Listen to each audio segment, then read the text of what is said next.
جو لوگ غریب کہلاتے ہیں نا وہ ذرا میری بات پہ زیادہ توجہ کریں، غریبوں کو سنانے لگا ہوں، غریب ذرا توجہ کریں۔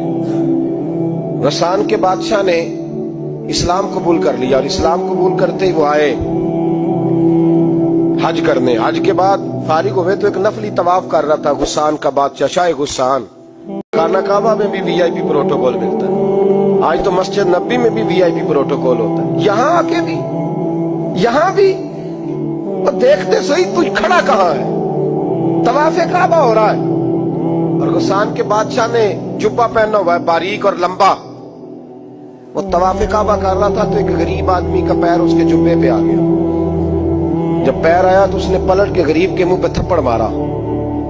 جب تھپڑ مارا تو اس غریب نے سیدنا فاروق اعظم کی عدالت میں مقدمہ کر دیا، کہا بادشاہ نے تھپڑ مارا ہے۔ حضرت عمر فاروق رضی اللہ تعالیٰ عنہ نے بادشاہ کو بلایا، فرمایا تو نے اس غریب کو مارا ہے؟ کہا جناب اس نے پیر رکھا تھا تو کیا ہو گیا، تو نے کیوں لمبا جبہ پہنا تھا، تجھے سمٹ کے چلنا چاہیے تھا۔ کہا میرے لیے حکم کیا ہے؟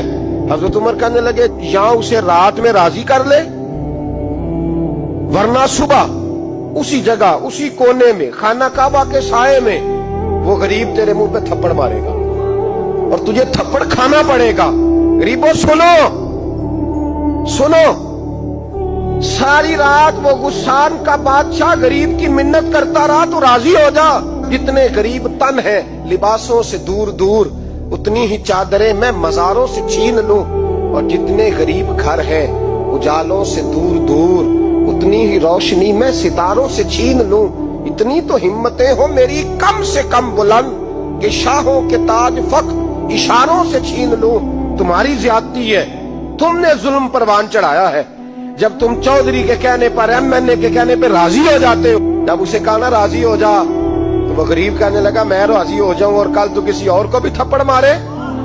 فرمایا جتنی تیرے پاس دولت ہے لا کے قدموں میں رکھ، ہم دولتوں کی پرواہ اس لیے نہیں کرتے کہ ہم نے محمد عربی کا چہرہ دیکھا ہوا ہے، اب میری نگاہوں میں جچتا نہیں کوئی، اس لیے کہ جیسے میرے محبوب ہے ویسا نہیں۔ ساری رات مناتا رہا۔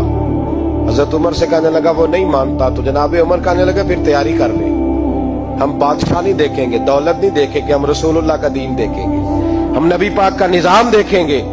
وہ بادشاہ رات کو دوڑ گیا، بھاگ گیا، جا کے عیسائی ہو گیا۔